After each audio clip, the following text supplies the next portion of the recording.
Bapak Ibu yang berbahagia, ya.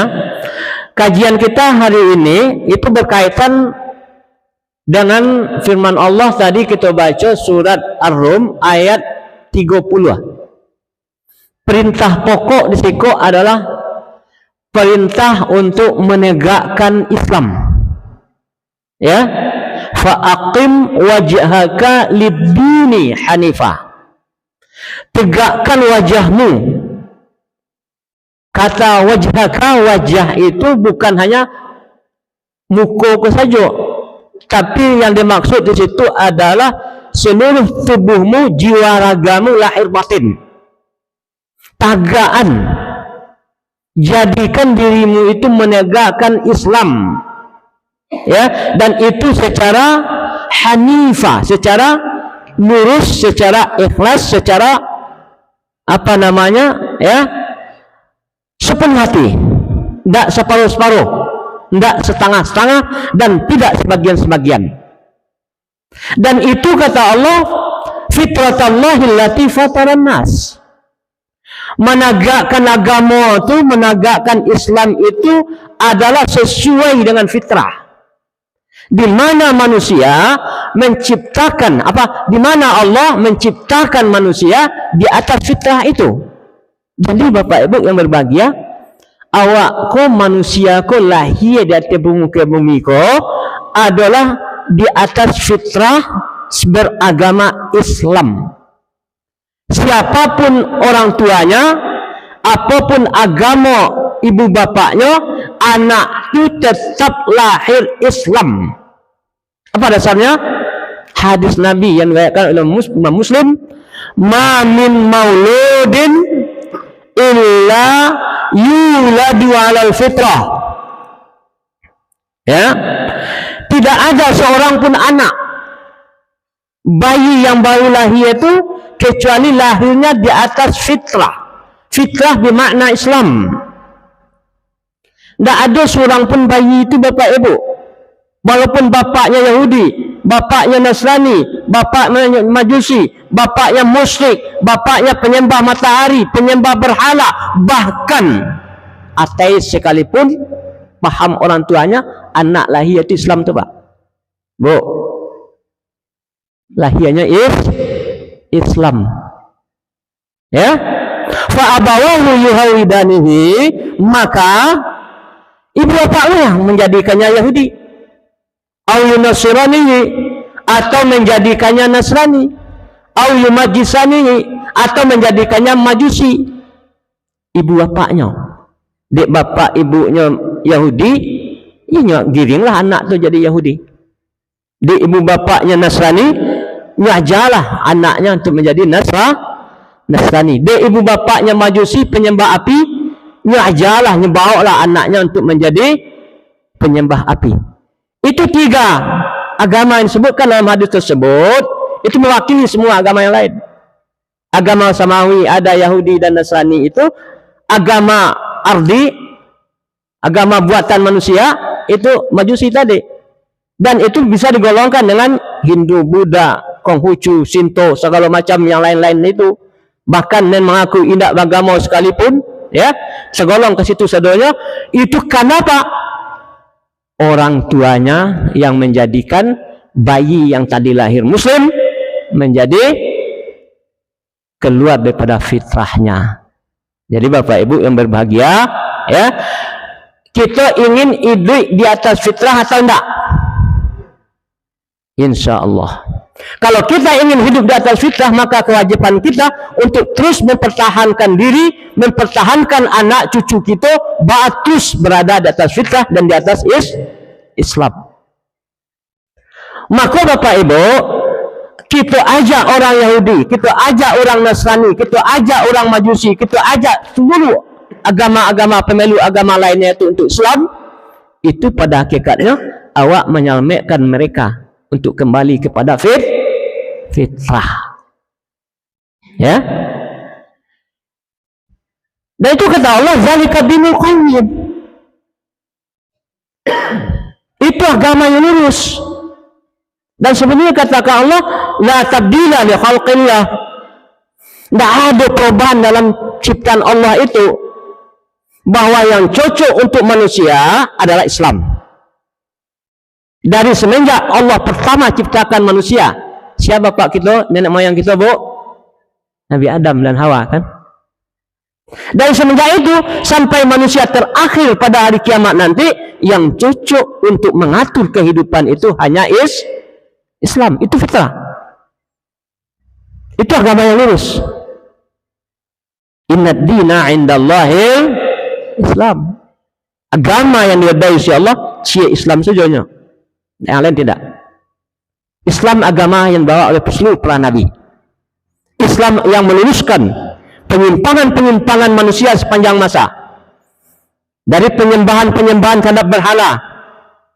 Ya, diutus Allah nabi-nabi. Berakhir zaman suatu nabi, tibolos setan balik, menggoda manusia, menyesatkan, menyembah berhala lagi, keluar lagi dari fitrah, diutus lagi nabi-nabi. Begitu seterusnya sampai nabi yang terakhir. Anak-anak kita, siapa nabi kita yang terakhir? Nabi Muhammad sallallahu alaihi wasallam. Jadi ibaratnya Nabi Muhammad itu adalah seperti orang yang membuat sebuah bangunan. Tinggal beberapa buah batu bata saja lah, disempurnakanlah oleh Nabi Muhammad sallallahu alaihi wasallam. Maka kehadiran Nabi Muhammad SAW adalah untuk menyempurnakan ajaran yang dibawa oleh nabi-nabi sebelumnya. Yang nabi-nabi sebelumnya itu adalah membawa agama fitrah, agama Islam. Itu. Maka Bapak Ibu, kita berkewajiban untuk menegakkan Islam itu dengan seluruh jiwa dan raga kita, lahir batin, harta, ya, dan kemudian juga diri kita untuk menegakkan Islam. Dan itu harus ditegakkan secara kafah. Udkhulu fis silmi kafah. Masuklah kamu ke dalam Islam itu secara kafah, secara menyeluruh, dan sebagian-sebagian. Bapak Ibu, di ujung ayat itu dikatakan Allah, walakinna aktsaran nasi la ya'lamun. Tetapi kata Allah, lah jalai Islam ku agama fitrah, lah jalai ikut disesuai dengan Allah ciptakan manusia dari semenjak awal sampai akhir, dan itu yang akan bisa menyelamatkan manusia dengan Islam ini, dengan agama fitrah ini. Tetapi kata Allah, ya, aktsaran nas, kebanyakan manusia la ya'lamun, tidak mengetahui, melencengnya dari fitrah, lari daripada fitrah. Maka Bapak Ibu yang berbahagia, Yahudi lari daripada fitrahnya, Nasrani lari daripada fitrahnya, semua umat-umat yang memeluk agama lain lari daripada fitrahnya. Padahal Bapak Ibu yang berbahagia, kalau mereka tetaplah di atas fitrah itu, selamatlah mereka. Begitu datang Nabi Muhammad SAW, Nabi Muhammad itu musaddiqul lima ma'akum, menjelaskan apa yang ada di hadapan kamu, kitab-kitab sebelumnya, Taurat, Injil, Zabur dan lain sebagainya itu. Ya, Nabi Muhammad membenarkan itu. Tetapi yang terjadi apa? Kaum Yahudi, dikatakan Allah Subhanahu wa taala, wa aminu bima anzaltu musaddiqan lima ma'akum wa la takunu awwala kafirin bih. Firman Allah dalam surah Al-Baqarah, wahai Bani Israel, wahai kaum Yahudi, kaum Nasrani, berimanlah kalian dengan apa yang aku turunkan. Itu adalah membenarkan apa yang ada bersamamu. Wala takunu awwala kafirin bih, jangan kamu menjadi orang yang pertama kali untuk mengingkari dan mengkafirinya. Tapi apa yang terjadi? Ketika dulu Bapak Ibu yang berbahagia di Madinah, orang Yahudi itu sebenarnya menunggu-nunggu Nabi akhir zaman. Ditunggu itu Pak Ibu. Bahkan ketika terjadi orang Arab dengan orang Yahudi, ada cekcok, ada pertikaian, kata orang Yahudi, awas kalian, awas, besok datang Nabi terakhir, kami akan perangi kalian bersama Nabi tersebut. Itu kata orang Yahudi kepada orang Arab. Lah tunggu soalnya Pak Ibu, Nabi akhir zaman itu sudah tunggu. Tapi apa yang terjadi? Ketika datang Nabi Muhammad SAW, mereka kenal itu kepribadiannya berdasarkan kitab yang ada pada mereka dalam Taurat dan Injil. Datang Nabi Muhammad, apa yang terjadi? Begitu yang datang itu bukan dari golongan mereka. Jadi Nabi akhir zaman itu yang tunggu itu sebenarnya dari golongan Yahudi, yang diinginkan orang Yahudi itu yang nanti katanya akan memerangi orang Arab dan orang-orang lain bersama Nabi tersebut. Ditunggu-tunggu itu. Tapi ketika sudah datang Nabi itu, mereka kenal itu kepribadiannya, ciri-cirinya sesuai dengan kitab mereka. Oh, ndak awak, ndak dari golongan awak mah.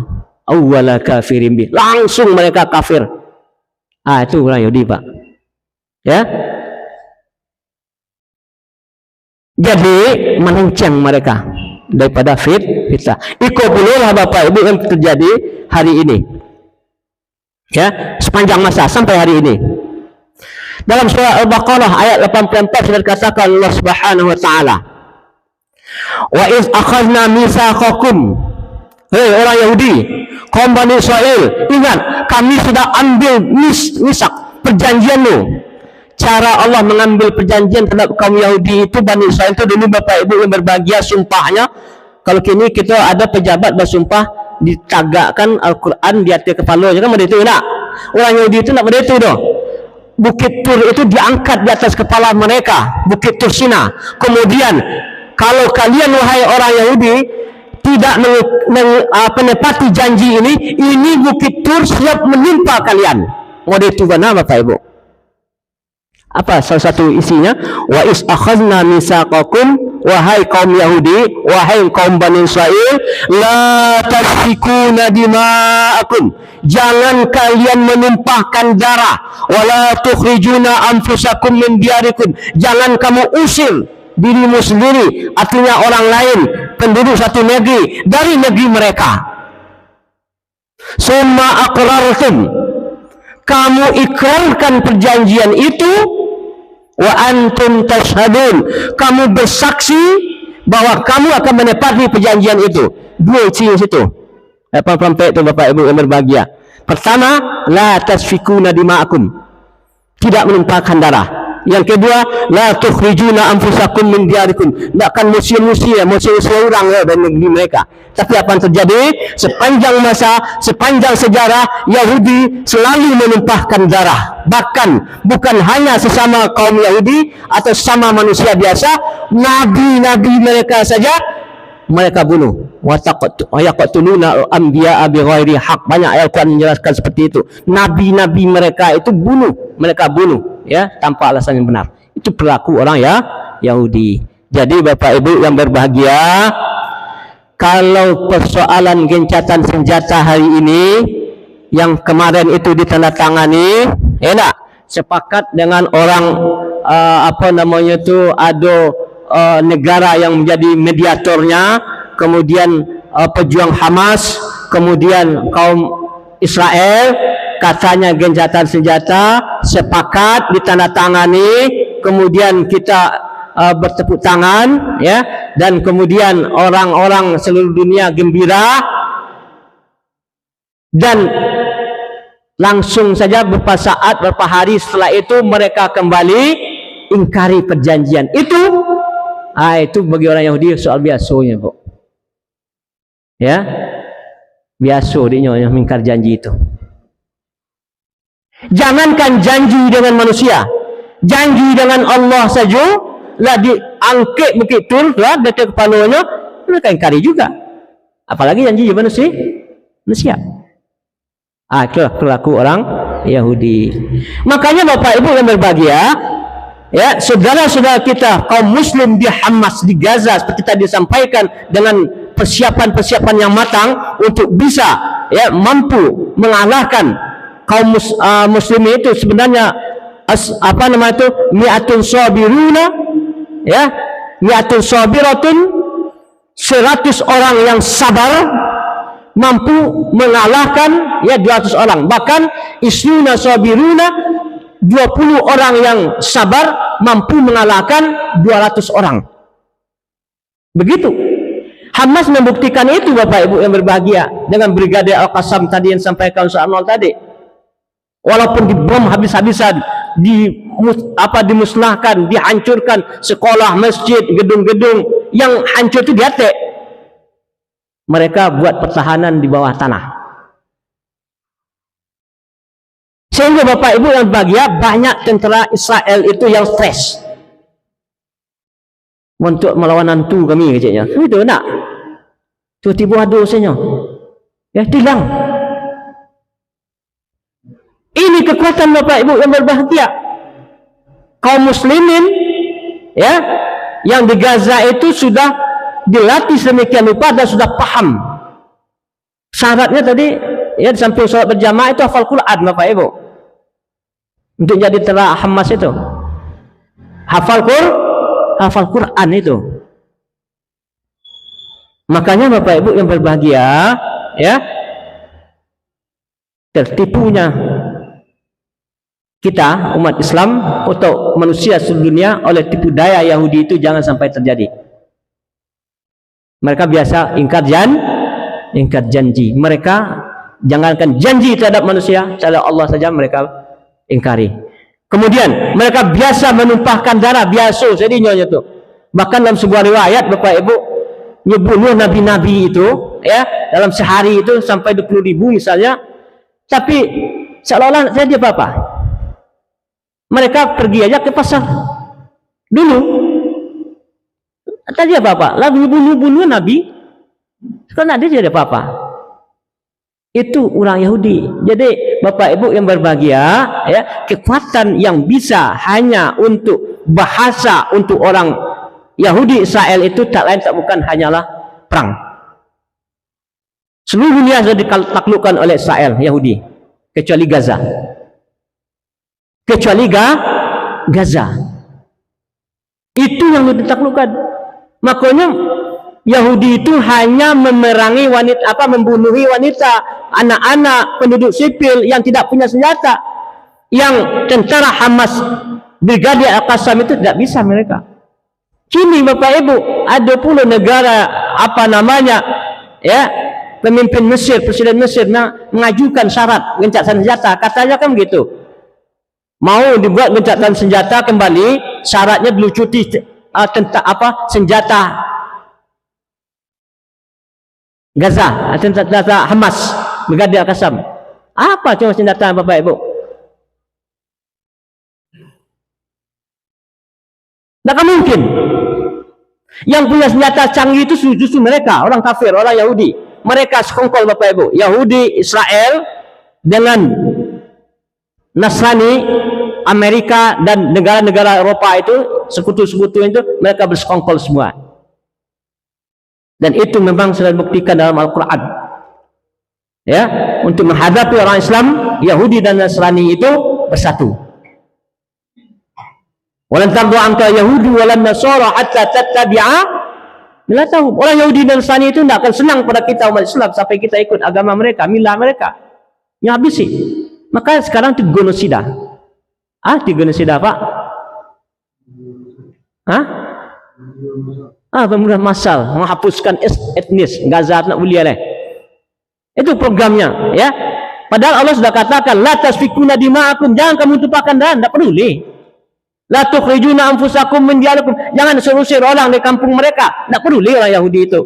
Bahkan Bapak Ibu, canggihnya kini kan dikuasai oleh Amerika, oleh PBB, oleh segala macam itu, ada relokasi. Dibuat sampai bagi orang Hamas, orang Palestina di luar Gaza. Tapi ini tidak mungkin, ya, tak disepakati, tidak nomor. Kenapa?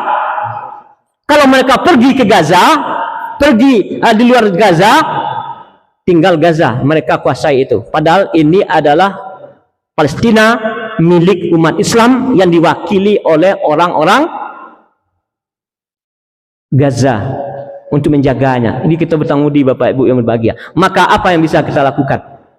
Kita harus bisa mengembalikan kembali manusia itu kepada fitrah. Awak pertama harus hidup di atas fitrah tadi balik. Jangan pediakan orang Yahudi Nasrani itu, ya, mengeluarkan kita daripada fitrah yang Allah ciptakan manusia di atas fitrah itu adalah dinul qayyim, agama yang lurus. Walakinna aktsaran nasi la ya'lamun, mana banyak orang yang tidak mau tahu. Tetapi kata Allah ada 4 ampek kau mesti kita lakukan Bapak Ibu. Pertama, munibina ilahi, kembali kita kepada fitrah itu, taubat. Yang kedua, waqimus shalah, tegakkan salat, ramaikan masjid. Itu kita lakukan dengan ini program sungguh berjamaah. Yang ketiga, wattaquhu, bertakwa. Takwa bukan hanya bulan Ramadan sepak. Bu, jangan sampai kita dikatakan sebagai penyembah Ramadan. Takwa itu haitsuma kunta, di mana saja kita berada, tidak di masjid saja. Dan keempat, wala takunu minal musyrikin, jangan kamu menjadi berperilaku orang musyrik. Berperilaku orang musyrik, minal ladzina farraqu dinahum, mereka memecah belah agama mereka. Wa kanu syi'an, jadi mereka bergolongan, bersekte-sekte, berkelompok-kelompok. Kullu hizbin bima ladaihim farihun, setiap golongan bangga, merasa bangga dengan apa yang mereka miliki. Ingat ini. Yang terakhir ke Bapak Ibu, di samping kita harus kembali kepada fitrah, bertobat terus, hidupkan masjid, salat berjamaah, bertakwa di mana saja kita berada. Maka kita harus berbuat untuk ketakwaan ini, membina agama ini, bahwa kita harus menjadikan Islam ini sebagai fondasi untuk hidup kita. Kemudian waspada kita dengan perilaku apa? Pemecah belah agama, perilaku orang musyrik. Kita sebagai umat Islam perintahkan Allah, wa'tasimu bihablillahi jami'a, berpegang teguh dengan agama Allah secara keseluruhan, wala tafarraqu, jangan sampai berpecah belah. Ingat Bapak Ibu, dan persoalan pokok kita, ya, iktisam bil usul, berpegang teguh dengan masalah usul, masalah pokok. Kok ada penyimpangan aliran sase, itu yang tak kita toleransi tu. Mengaku nabinya, lain Al-Qurannya, lain kiblatnya, lain pula apa namanya tu walaknya, ya, menghembuskan aliran sesat. Adalah Nabi sudah Nabi Muhammad, ya, ada kriteria aliran sesat yang disebutkan oleh Majelis Ulama Indonesia dan difatwakan Bapak Ibu. Kalau ada kriteria-kriteria itu tidak ditoleransi, itu namanya sesat itu. Tapi selagi satu dalam masalah usul pokok kita bersatu Bapak Ibu yang berbahagia. Tapi dalam masalah furu, cabang, biasa para ulama masalah fikih terjadi ikhtilaf, perbedaan pendapat, ya, hasil ijtihad. Ulama sudah bersungguh-sungguh mengeluarkan hukum, berpendapat sesuai dengan ilmu yang mereka miliki. Lalu ulama A berbeda pendapatnya, berbeda selisih dengan ulama B, dan itu sudah biasa sejak zaman Imam Mazhab dulu. Maka persoalan ini kita harus tasammuh. Apa itu tasammuh? Bertoleransi saja. Tidak perlu pula berstagang tidak lihir kalau masalah furu itu, ya. Dan sampai biko kami guru kami saya matuanya, guru kalian tidak. Pada itu masalah furu, jangan sampai benda itu Bapak Ibu yang berbahagia, ya. Kita umat Islam hari ini banyak dipecah belah. Jadi untuk bisa mempertahankan agama ini kita harus bersatu Bapak Ibu.